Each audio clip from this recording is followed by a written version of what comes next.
Hey everyone, I'm Gab. Welcome back to my channel where I talk about personal finance and investing. Before we begin, just a full disclosure, I'm not a professional.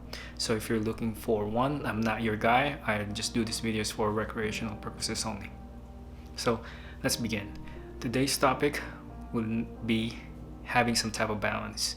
From my last video, I discussed about not buying the PS5 or the Xbox Series X.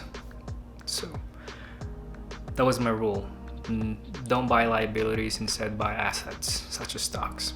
Well, I'm gonna deviate from that rule, my personal rule. So with that being said, I'm interested in buying either a PS5 or an Xbox Series X.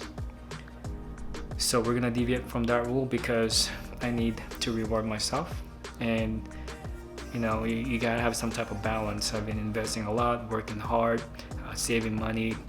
With that, I need to give myself some room to just splurge on some gadget that I would enjoy. So with that being said, I need you guys' recommendation, which gaming console to buy and why.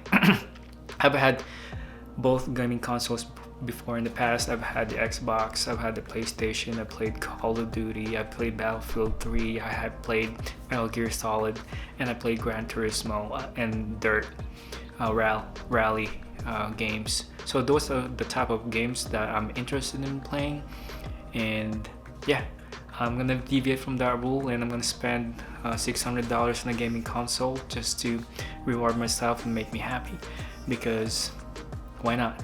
Right? I've been working hard, so we deserve to reward ourselves when we do work hard, so we can reap those benefits. So if you have any recommendations on which gaming consoles to buy, comment down below.